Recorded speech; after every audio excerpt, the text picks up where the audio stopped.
வங்கக்கடலில் நாளை உருவாகிறது புதிய காற்றழுத்த தாழ்வு பகுதி. கோவை, நீலகிரி, ஈரோடு மாவட்டங்களில் கனமழை பெய்ய வாய்ப்பு.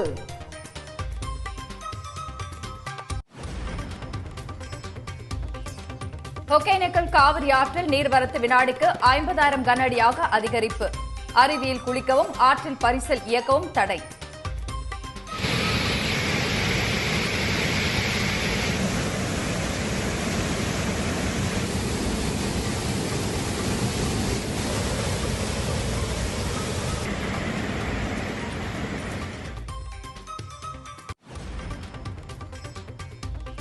மேட்டூர் அணையில் இருந்து 45,000 கனஅடி தண்ணீர் வெளியேற்றம். காவிரி கரையோர மக்களுக்கு வெள்ள அபாய எச்சரிக்கை.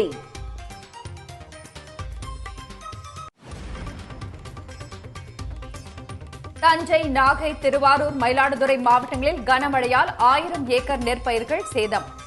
உரிய கணக்கெடுப்பு நடத்தி இழப்பீடு வழங்க விவசாயிகள் கோரிக்கை.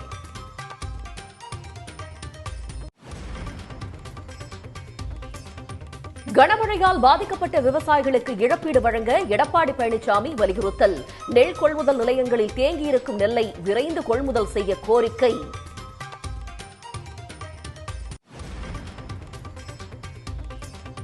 அடுத்த 10 நாட்களில் நெல் கொள்முதல் பணிகள் முழுமையாக நிறைவடையும்.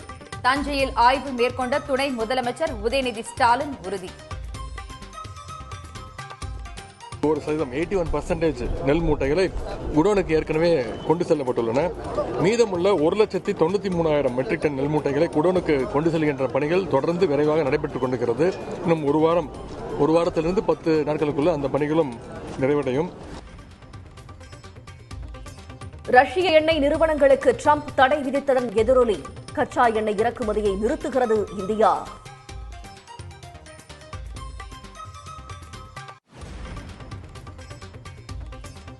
இந்த ஆண்டு இறுதிக்குள் ரஷ்யாவிடம் இருந்து எண்ணெய் வாங்குவதை படிப்படியாக இந்தியா நிறுத்தும். அமெரிக்க அதிபர் ட்ரம்ப் உறுதி.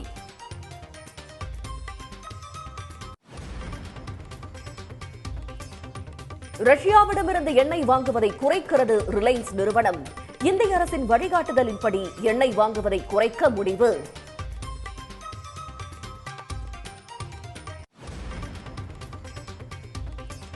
மலேசியாவில் நடைபெறும் ஆசிய உச்சி மாநாட்டில் பங்கேற்கிறார் ட்ரம்ப். பிரதமர் மோடி காணொலி காட்சி மூலம் பங்கேற்பார் என தகவல்.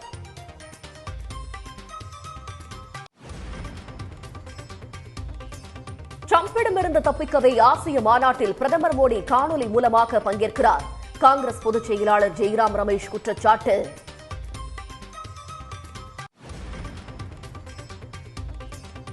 தங்கம் விலை சவரனுக்கு மேலும் 320 ரூபாய் குறைந்தது. கடந்த 3 நாட்களில் மட்டும் 5,400 ரூபாய் சரிவு.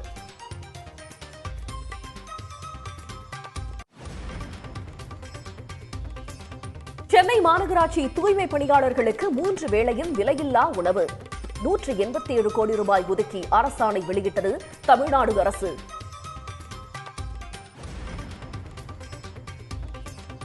பிரபல இசையமைப்பாளர் சபேஷ் உடல்நலக் குறைவால் காலமானார். பொக்கிஷம், தவமாய் தவமிருந்து உள்ளிட்ட படங்களுக்கு இசையமைத்தவர்.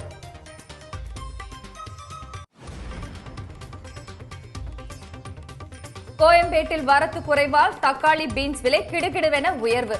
தக்காளி கிலோ 60 ரூபாய்க்கும் பீன்ஸ் 70 ரூபாய்க்கும் விற்பனை.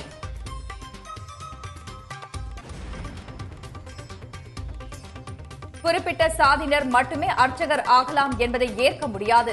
கேரள உயர்நீதிமன்றம் அதிரடி உத்தரவு.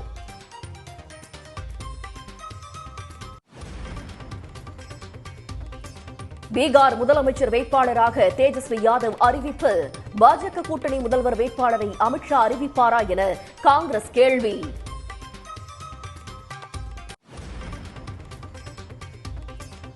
சபரிமலை ஐயப்பன் கோவிலில் தங்கத் தகடுகள் திருடப்பட்ட விவகாரம்.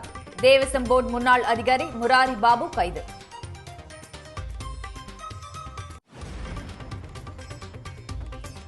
இந்தியாவுக்கு எதிரான ஒருநாள் கிரிக்கெட் தொடரை கைப்பற்றியது ஆஸ்திரேலியா. 256 ரன்கள் என்ற வெற்றி இலக்கை துரத்தி அசத்தல்.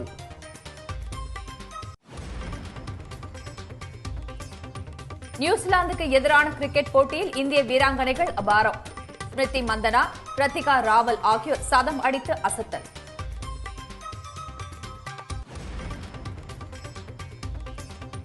ஆங்கிலத்தில் வெளியாகிறது காந்தாரா சாப்டர் 1 திரைப்படம். வரும் 31ஆம் தேதி திரையரங்குகளில் வெளியீடு என படக்குழு அறிவிப்பு. தமிழ்நாடு முழுவதுமாக பரவலாக பெய்த கனமழையால் ஆயிரக்கணக்கான ஏக்கர் பரப்பளவில் பயிரிடப்பட்டிருந்த நெற்பயிர்கள் மழைநீரில் மூழ்கி சேதமடைந்தன.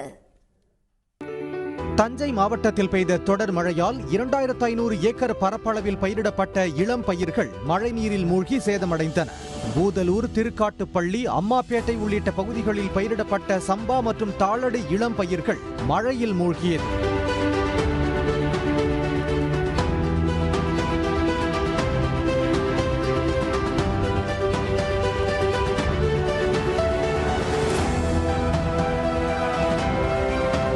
தருமபுரி மாவட்டம் வீரப்பநாயக்கன்பட்டி கிராமத்தில் பெய்த கனமழையால் விளைநிலங்களில் தண்ணீர் புகுந்தது.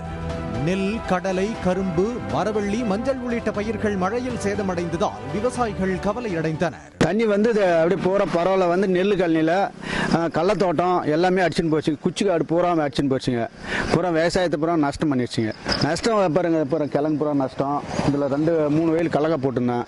கடலக்காய் பூரா போச்சுங்க, தண்ணியில் போச்சுங்க. புடிங்க போட்டு வச்சுருந்து நெல் ஒரு வயல் போச்சுங்க. எல்லாமே போச்சுங்க. விவசாயத்துக்கு நம்ம நஷ்டம் பண்ணிடுச்சுங்க மழை நேற்று. ராமநாதபுரம் மாவட்டம் சூரங்கோட்டை சுற்றுவட்டார பகுதியில் பெய்த மழையால் சுமார் 500 ஏக்கர் விவசாய நிலம் மழைநீரில் மூழ்கியது. கடந்த 2 நாட்களாக பெய்த மழையால் விளைநிலங்களுக்குள் மழைநீர் தேங்கியது. ஏக்கர் ஒன்றுக்கு 30,000 ரூபாய் வரை செலவு செய்து பயிர்கள் நீரில் மூழ்கி அழுகியதால் விவசாயிகள் வேதனையடைந்தனர்.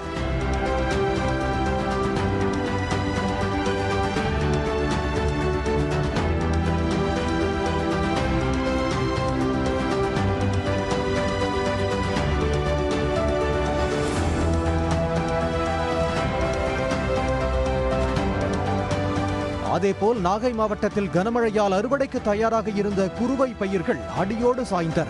மழை ஓய்ந்த நிலையில் மழைநீர் சற்று வடிய தொடங்கியது. இந்த நிலையில் வடகரை, கோகூர், பெருங்கடம்பனூர் உள்ளிட்ட பகுதிகளில் மழைநீர் வடிந்ததால் சேரும் சகதிக்கிடையில் இயந்திரம் மூலம் அறுவடை பணிகளில் விவசாயிகள் மேற்கொண்டுள்ளனர். இந்த இடத்தில் நெல் ஈரப்பத அளவை குறைக்க விவசாயிகள் கோரிக்கை விடுத்துள்ளனர்.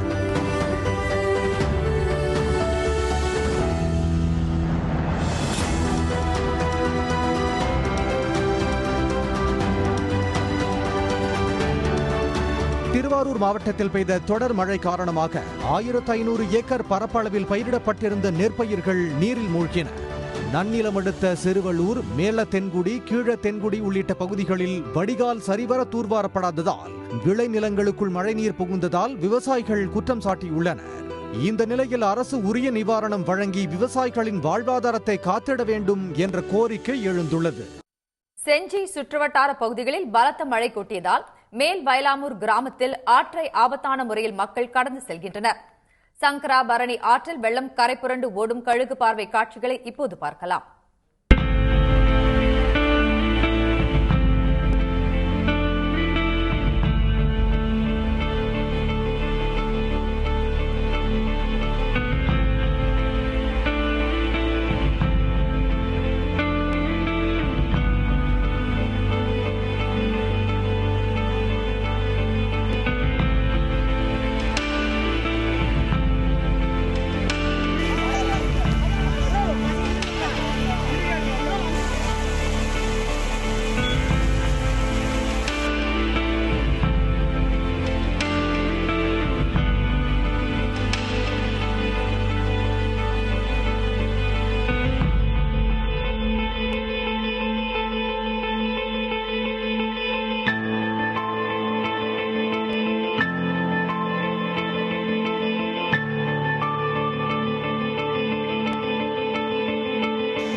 நாகை மாவட்டம் வடகரை, கோகூர் உள்ளிட்ட பகுதிகளில் வயல்களில் தேங்கிய மழைநீர் முழுமையாக வடியாத நிலையில் விவசாயிகள் அறுவடை பணிகளை தொடங்கினர். அந்த காட்சிகளை கழுகு பார்வையில் இப்போது பார்க்கலாம்.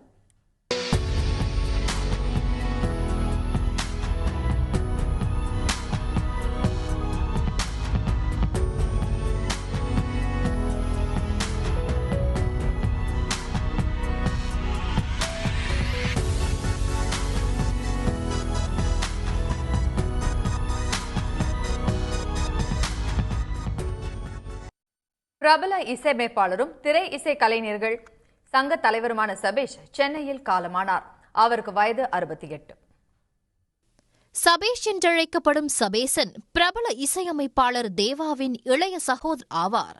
ஆரம்பத்தில் மற்றொரு சகோதரர் முரளியுடன் சேர்ந்து தேவாவிடம் உதவியாளராக பல படங்களில் பணியாற்றினார். 2000 ஆண்டு தொடக்கத்தில் இருந்து சபேஷும் முரளியும் இணைந்து தனியாக திரைப்படங்களுக்கு இசையமைக்கத் தொடங்கினர்.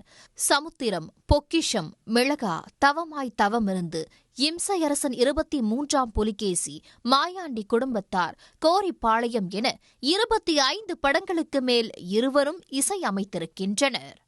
சபேஷும் முரளியும் இணைந்து ஜோடி, ஆட்டோகிராஃப் உள்ளிட்ட 20 படங்களுக்கு மேல் பின்னணி இசையும் அமைத்துள்ளனர். 68 வயதாகும் சபேஷ் உடல்நலக்குறைவு காரணமாக சமீபத்தில் மருத்துவமனையில் அனுமதிக்கப்பட்டு சிகிச்சை பெற்று வந்த நிலையில் திடீரென காலமானார். சபேஷுக்கு கீதா, அர்ச்சனா என 2 மகள்களும் கார்த்திக் என்ற மகனும் உள்ளனர். சபேஷின் மனைவி தாரா ஏற்கனவே காலமாகிவிட்டார். சபேஷின் உடல் சென்னை வளசரவாக்கத்தில் உள்ள அவரது இல்லத்தில் இறுதி அஞ்சலிக்காக வைக்கப்பட்டுள்ளது. நாளை மாலை 3 மணிக்கு இறுதிச் சடங்குகள் நடைபெறவுள்ளன. கட்டுவிரியன் பாம்பு கடித்த சிறுமியை தொடர்ந்து 1 வாரம் சிகிச்சை அளித்து புதுக்கோட்டை அரசு மருத்துவக் கல்லூரி மருத்துவர்கள் காப்பாற்றியுள்ளனர்.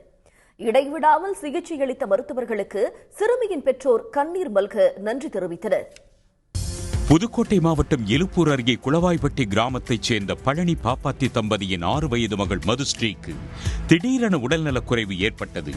கண்கள் திறக்க முடியாமல் இருந்த சிறுமியை முதலில் திருச்சியில் உள்ள தனியார் மருத்துவமனைக்கு கொண்டு சென்றனர். அங்கு சிறுமியின் பாதிப்பு கண்டறியப்படாததால் 24 மணி நேரத்திற்கு பிறகு புதுக்கோட்டை அரசு மருத்துவக் கல்லூரி மருத்துவமனைக்கு கொண்டு சென்றனர். அங்கு சிறுமியை பரிசோதித்த குழந்தைகள் நல சிறப்பு மருத்துவ குழுவினர் கட்டுவிரியன் பாம்பு கடித்தால்தான் இது மாதிரியான பாதிப்பு வரும் என்று கூறி விஷமுறிவு மருந்து கொடுத்து சிகிச்சையை தொடங்கினர். இது கண்டிப்பா பாம்பு கடி தான், அதுவும் அந்த கட்டுவிரியன் தான் சொல்லிட்டு உடனடியாக வைத்தியம் பண்ணி 15 வயல் அந்த ஆன்டி ஸ்னேக் வினம் செலுத்தி அந்த குழந்தைக்கு இப்போ பூரண நலத்தோடு இருக்கு. இப்போ கண்ணு தொங்கி போற கண்டிஷன் இருக்கிற எல்லா மற்ற கண்டிஷன்ஸ் எல்லாத்துலேயும் நினைவு தப்பி போயிடும். குழந்தை எதுவுமே பேசாது. பட் இந்த குழந்தைய பார்த்தீங்கன்னா தெளிவாக பேசுது, கேட்டால் பதில் சொல்கிறாங்க.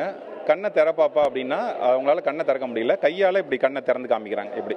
ஸோ அந்த அளவுக்கு இருக்கக்கூடிய ஒரே ப்ராப்ளம் இதில் மட்டும்தான் வரும், வேற கண்டிஷன்ஸில் இது வராது. 1 வாரம் இடைவிடாமல் சிகிச்சை அளித்து காப்பாற்றிய மருத்துவர்களுக்கு சிறுமியின் தாய் கண்ணீர் மல்க நன்றி தெரிவித்துள்ளார். அடிபட்டதுங்கிறியா, நீங்கள் பிள்ளைங்களேன்னு தள்ளிக்கிட்டா அடிபட்டதுன்னு சொல்கிறியா, அதுக்குள்ள ட்ரீட்மெண்ட் நாங்கள் கொடுத்துட்டேன், பாப்பா கண்ணு முழிக்கல, இது விஷக்கடி மாதிரி இருக்குது, அப்புறம் விஷக்கடி மருந்து கொடுத்தா தான் இது கண்ணு முழிக்குமான்னு பார்க்க முடியுமா, இல்லைன்னா நாங்கள் சொல்ல முடியாது அப்படின்னா அப்புறம் என்கிட்ட கையெழுத்து வாங்கிக்கிட்டாங்க. அதுக்கு பிறகு இந்த ட்ரீட்மெண்ட் கொடுத்த பிறகு ஒரு நைட்டு ஃபுல்லாக முழிக்காமல் இருந்தால் மறு காலைல அந்த கண்ணு ரெக்கமெண்ட் ஆயிடுச்சு. எங்களுக்கு காப்பாற்றி கொடுத்ததுக்கு ரொம்ப டாக்டர்களுக்கு, என் பிள்ளைக்கு ரொம்ப பார்த்த நர்ஸுங்களுக்கு ரொம்ப நன்றி சார். பாம்பு கடித்து 24 மணி நேரத்திற்கு பிறகு வந்த போதிலும் துரிதமாக செயல்பட்டு சிறுமியை காப்பாற்றிய அரசு மருத்துவர்களை பல்வேறு தரப்பினரும் பாராட்டுகின்றனர். சன் செய்திகளுக்காக ஒளிப்பதிவாளர் பாண்டியுடன் செய்தியாளர் முகமது ஷேக் அப்துல்லா. சென்னையில் ஆபரண தங்கம் விலை இன்றும் சவரனுக்கு 320 ரூபாய் குறைந்துள்ளது. 22 கேரட் ஆபரண தங்கம் விலை நேற்று ஒரே நாளில் காலை 2400 ரூபாயும் மாலையில் 1280 ரூபாயும் குறைந்தது. இதனால் சந்தைகளில் சவரன் விலை 92,320 ரூபாயாகவும் கிராம் 11,540 ரூபாயாகவும் குறைந்தது. இந்நிலையில் ஆபரண தங்கம் விலை இன்றும் சவரனுக்கு 320 ரூபாய் சரிந்து 92,000 ரூபாய்க்கு வர்த்தகமாகிறது. 1 கிராம் தங்கத்தின் இன்றைய விலை 11,500 ரூபாய். தீபாவளிக்கு பின் கடந்த 3 நாட்களில் மட்டும் ஆபரண தங்கம் விலை சவரனுக்கு 5,400 ரூபாய் சரிந்திருப்பது குறிப்பிடத்தக்கது. வெள்ளியும் கிராமுக்கு 1 ரூபாய் குறைந்து 174 ரூபாய்க்கு விற்கப்படுகிறது. வங்கக்கடலில் நாளை புதிய காற்றழுத்த தாழ்வு பகுதி உருவாக வாய்ப்புள்ளதாக இந்திய வானிலை ஆய்வு மையம் தெரிவித்துள்ளது. இது தொடர்பாக வெளியிடப்பட்டுள்ள அறிக்கையில் தென்கிழக்கு வங்கக்கடல் மற்றும் அதனை ஒட்டிய தெற்கு அந்தமான் கடல் பகுதிகளில் வளிமண்டல மேலடுக்கு சுழற்சி நிலவி வருவதாக தெரிவிக்கப்பட்டுள்ளது. இது நாளை குறைந்த காற்றழுத்த தாழ்வு பகுதியாக உருவாக வாய்ப்புள்ளதாகவும் அடுத்த 24 மணி நேரத்தில் மேற்கு வடமேற்கு திசையில் நகர்ந்து மேலும் வலுவடையக்கூடும் என்றும் தெரிவிக்கப்பட்டுள்ளது. இதனிடையே தமிழ்நாட்டில் 5 நாட்களுக்கு கனமழை பெய்ய வாய்ப்புள்ளதாகவும் குறிப்பாக நாளை கோவை, நீலகிரி, ஈரோடு, திருப்பத்தூர், வேலூர், ராணிப்பேட்டை ஆகிய 6 மாவட்டங்களில் கனமழை பெய்யலாம் என்றும் வானிலை ஆய்வு மையம் தெரிவித்துள்ளது. சென்னையில் வரும் 26, 27, 28 ஆகிய 3 நாட்கள் கனமழை பெய்ய வாய்ப்புள்ளதாக கூறப்பட்டுள்ளது. தமிழ்நாட்டில் ஒரே நாளில் அதிகபட்சமாக அரக்கோணத்தில் 13 சென்டிமீட்டர், தருமபுரி மாவட்டம் அரூரில் 11 சென்டிமீட்டர், நாமக்கல் மாவட்டம் மோகனூர், நாமக்கல், வெள்ளக்கோவிலில் தலா 9 சென்டிமீட்டர் மழை பதிவாகியுள்ளது. திருத்தணி, அவலூர்பேட்டை, தியாகதுர்கம், ராணிப்பேட்டையில் தலா 8 சென்டிமீட்டர் மழை பெய்துள்ளது. பொன்னேரி அருகே ஆரணியாற்றில் ஏற்பட்டுள்ள வெள்ளப்பெருக்கு காரணமாக ஆண்டார்மடம், காரணி, மங்களம் உள்ளிட்ட கிராமங்களில் மண் சாலைகள் மற்றும் தரைப்பாலம் நீரில் அடித்துச் செல்லப்பட்டன. பாதிக்கப்பட்ட பகுதிகளில் போக்குவரத்து தற்காலிகமாக துண்டிக்கப்பட்டுள்ள நிலையில் பழவேற்காடு, சென்னை உள்ளிட்ட இடங்களுக்கு செல்லும் மாணவர்கள் மற்றும் பொதுமக்கள் ஆபத்தான முறையில் ஆற்றை கடந்து செல்கிறார்கள்.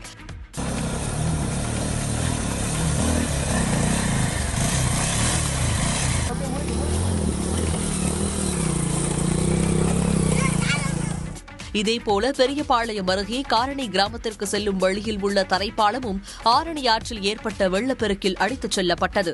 இதனால் 18 கோடி ரூபாய் மதிப்பீட்டில் கட்டப்பட்டு வரும் மேம்பாலத்தில் சென்ட்ரிங் வேலைகளுக்கு நடுவே மக்கள் ஆற்றை கடந்து செல்கிறார்கள். மேலும் மங்களம் கிராமத்திற்கு செல்ல ஆற்றின் குறுக்கே மக்கள் பயன்படுத்தி வந்த மண் சாலையும் தண்ணீரில் மூழ்கியது. திண்டிவனம் அருகே கிடங்கல் ஏரியிலிருந்து வெளியேறும் நீரால் இந்திரா காந்தி பேருந்து நிலையம் அருகே உள்ள ரயில்வே சுரங்கப்பாதையில் தண்ணீர் ஆர்ப்பரித்து ஓடுகிறது.